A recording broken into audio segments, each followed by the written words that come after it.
election can be. Either we win or they cheated. That has to stop. And the person who... Wait, stop scrolling. When one of the biggest names in late-night television just completely shatters the mainstream narrative on live TV, you need to pay attention. Look at the panel's reaction. This is a massive turning point. Early 2020, look at this. Chuck Schumer was 40 points above water, very much on the positive side of the ledger with Democrats. Look at this. Look at this change. This is nuts. Johnny B off on the side going, my goodness gracious. Now he's a point underwater with Democrats. Chuck Schumer isn't unpopular overall. He is that. He's not just that. He's actually not popular. Did you catch the absolute panic in the data analyst's voice there? Look at that graphic on the screen. A 41-point swing underwater within his own party. We are looking at a historic collapse of confidence for Chuck Schumer, and the network is struggling to spin it. When your own base abandons you by double digits, that isn't just a bad polling cycle. That's a complete ideological fracture. You have to understand how rare it is for CNN to broadcast these kinds of numbers so blatantly. It tells us that the inner workings of the Democratic establishment are essentially in free fall right now. They are watching their leadership lose the room, and the data is screaming that the traditional talking points just aren't landing anymore. Pay close attention to how quickly he tries to contextualize it, but the red ink on that chart tells the real story. This is where the Democratic Party is going, where this democratic socialist, this obsession with Israel, with the Jew hating, with they don't believe in capitalism, no prisons. If this is where they're going, my vote is in play. Okay. And I like to hear that. It actually always has been.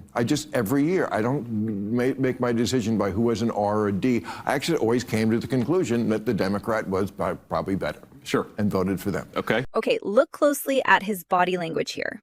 Bill Maher has been a lifelong, loyal soldier for the left, but listen to what he is actually admitting. He is openly declaring that the obsession with socialism and anti-capitalism is pushing him entirely out of the tent. When he says, "My vote is in play," that is an absolute earthquake for traditional moderates.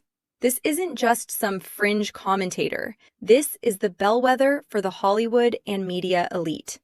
Notice how he casually drops that he doesn't just vote straight down the ticket anymore. The progressive wing has pushed the boundaries so far that they are bleeding legacy supporters on national television. This is the exact kind of cultural pivot that signals a massive realignment before an election. They thought they had these votes locked in a vault, but the radical shift is breaking the coalition apart piece by piece. Read between the lines on this drop. Donald Trump isn't just posting standard campaign rhetoric here. He is calling out specific Republican senators by name. He is putting Mitch McConnell, Susan Collins, and Lisa Murkowski directly in the crosshairs for not pushing the Save America Act. This is a highly calculated move to force a public loyalty test on voter ID and proof of citizenship. Look at the framing, comparing the current political movement to historical disasters. He is mobilizing his base to pressure the Senate, making it clear that there is no more middle ground on election security. By naming names, he is effectively stripping these politicians of their political cover. They can't hide behind committee votes anymore.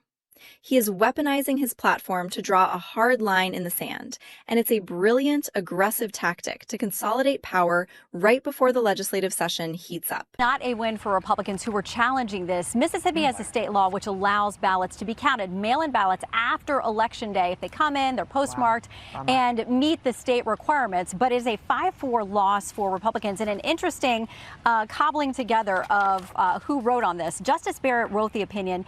Justice Roberts joined her along with Justices Sotomayor, Kagan, and Jackson. So those 5 stuck together on this. The dissent comes from Justice. Look at the reporter's face as she breaks this down. A 5-4 Supreme Court decision allowing mail-in ballots to be counted after Election Day in Mississippi. But did you catch the conservative justices who joined the liberal wing? Justice Barrett and Chief Justice Roberts crossed the aisle on this one. That is a massive legal shockwave. This completely upends the expectation of how this court was supposed to rule on state election laws. It sets a massive precedent that federal statutes aren't automatically overriding state procedures for ballot counting timelines. You can hear the tension in the broadcast because everyone knows what this means for the swing states. If Mississippi can keep counting days after the polls close, the legal blueprint is now out there for every other battleground state to extend their deadlines. This is the exact legal loophole that campaign lawyers have been waiting for. When John Lewis said he was not a legitimate president, Yes. I assume you're on that page. I am on that page because he's not a legitimate president. I would agree with that, but he is the president. I mean, it's one of those you have to keep two thoughts in your head at the same time. We do have a president. Yes. We are still Americans. He is the American president. I agree. He didn't get there quite legitimately. Pay attention to how quickly the guest agrees here. They are totally normalizing the idea that the presidency itself can be deemed illegitimate if you just don't like the guy who won. Maher tries to reel it in a bit by saying, well, we still have to acknowledge he is the American president, but the damage is already done in the conversation. Look at the cognitive dissonance playing out in real time. They are bouncing between respecting the office and completely invalidating the system that filled it. This is exactly how public trust erodes. When high-profile media figures casually validate the idea that an elected leader is fundamentally illegitimate, they set the stage for total institutional breakdown. You can't unring that bell. They are planting the seed that the rules of the game only apply when their side is the one holding the trophy. It's just to look back on someone who took it so seriously and whose word was their bond it's really striking.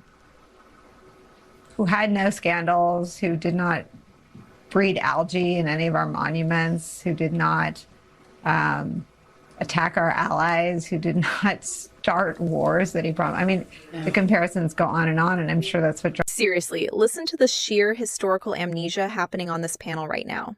They are actually sitting there on national television claiming the Obama administration had zero scandals and didn't start any wars. It's almost impressive how confidently they can ignore reality. Fast and Furious, the IRS targeting scandal, Libya, drone strikes across multiple sovereign nations, completely wiped from the record.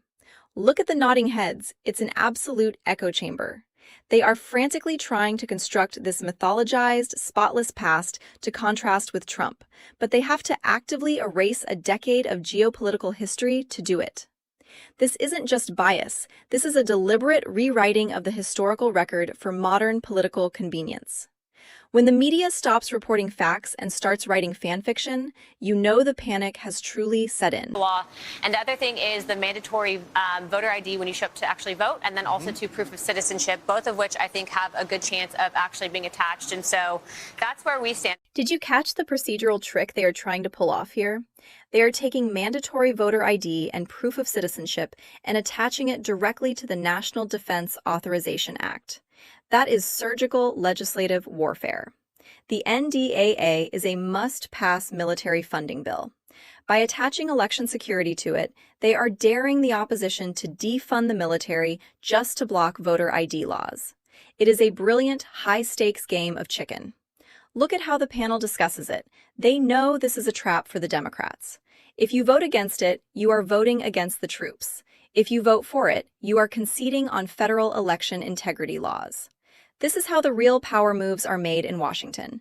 It's not about the speeches. It's about what you can bury in a defense budget that the other side is terrified to strike down. The person who has to stop it would be you or Marco. Wait, listen to this final point he makes right after our opening clip. He points directly at the guest and says, the person who has to stop it would be you. He is putting the responsibility for maintaining electoral sanity squarely on the shoulders of the establishment right there in the room. Look at the guest's reaction. He kind of nervously laughs it off. But the underlying truth is deadly serious. The media elite are realizing that they have unleashed a level of political paranoia that they can no longer control. They built this machine of constant hysteria, and now it's running completely on its own. He is looking for someone, anyone, to step up and restore some kind of baseline reality before the whole system implodes. But based on that nervous smile, nobody wants to be the one to jump on the grenade. The narratives are collapsing faster than they can build them. Hit subscribe and let's keep exposing the tape.